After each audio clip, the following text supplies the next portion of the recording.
Originally part of Garuga's ARK Editions and Editions Ascended mods, the Archelon has recently joined the main creature roster for ARK Survival Ascended.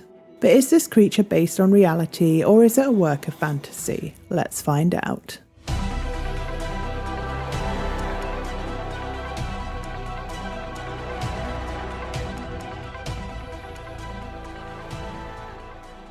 The first Archelon specimen was discovered in 1895 in the Pierre Shale Formation along the Cheyenne River in Custer County, South Dakota. The fossil consisted of a mostly complete skeleton except for the skull. George Reber Wyland, who found the specimen and was the first to formally describe it, named the species Archelon iskyros, which comes from the ancient Greek arche, meaning first or early, and kelon, meaning turtle. The species name iskyros means mighty or powerful. The in-game version is called Archelon physiocorum, with physiocorum being the Latin for indestructible, a fitting name given its enormous health pool.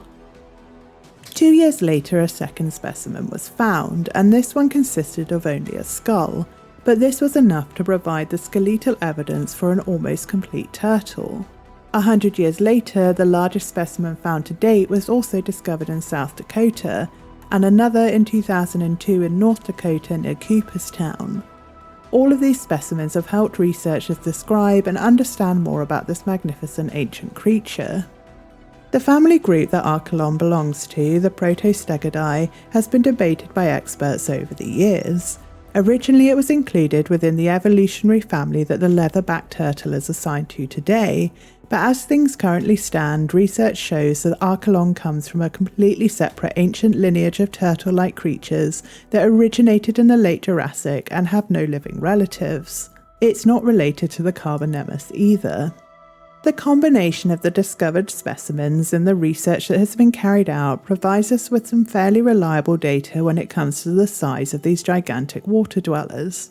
The specimens are between 3.5 and 4.6 metres or 11.5 and 13 feet long, making it the largest turtle-like creature to have ever existed. In life, they would likely have weighed between 2.2 and 3.2 tonnes, which is about the same as an average pickup truck. Their heads would have been about 60 centimetres or 2 feet long and had a distinctive elongated and narrow shape. The hooked beak was probably covered in a sheath, much like the beaks of modern birds of prey. The back of the beak, where you would normally find the cutting edge, is unusually dull, and it is thought that Archelon used a hammering motion to crush its prey rather than slice it. The upper arms were proportionally massive, and the forearms were short and compact, which suggests that Archelon had strong flippers in life and would have been a very competent swimmer. Their flippers would have had a spread of between 4.9 and 6.1 metres or 16 to 20 foot, making this an impressively sized creature. The upper shell of a turtle is known as a carapace, and for the Archelon it consisted of 8 neuralia, which are the plates closest to the midline, and 9 pleuralia, which are the plates connected to the midline of the ribs. The carapace probably featured a row of ridges along the midline, and it would have been covered in a thick, strong and leathery skin. If you've seen any of my other videos about the late Cretaceous creatures of North America, you'll know all about the Western Interior Seaway, and if you haven't, you should go and check those out after this video. But the Western Interior Seaway once split North America in two, and the Dakotas would have been submerged beneath up to 180 metres of water.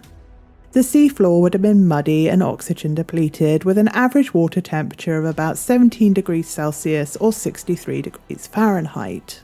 This is the habitat that Archelon inhabited, and this waterway would have been home to other creatures we know from the game, including plesiosaurs, hesperornithiform seabirds, mosasaurs and Cephactinus, as well as a variety of mollusks, including ammonites, belemnites and nautilus.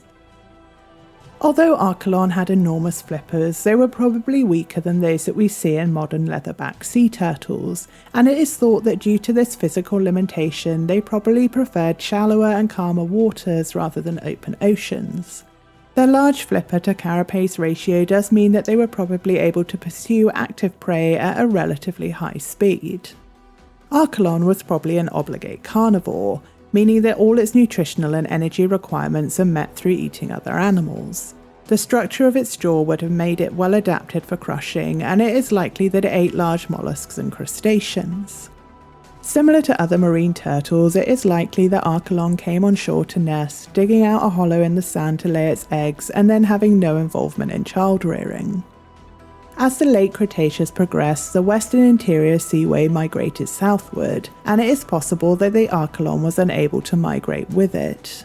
Exposure to the new marine and mammalian species that lived further south would have increased competition for food and could have led to an increased predation on eggs and hatchlings.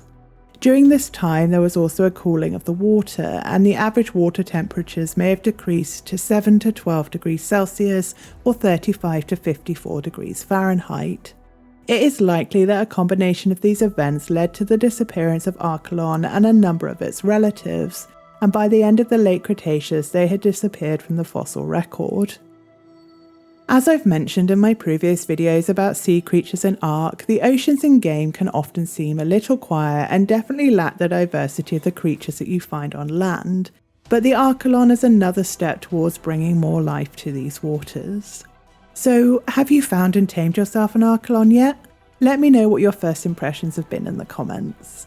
If you're new here, don't forget to subscribe and also make sure to hit that thumbs up on the video. But for now, I will see you in the ARK. Take care.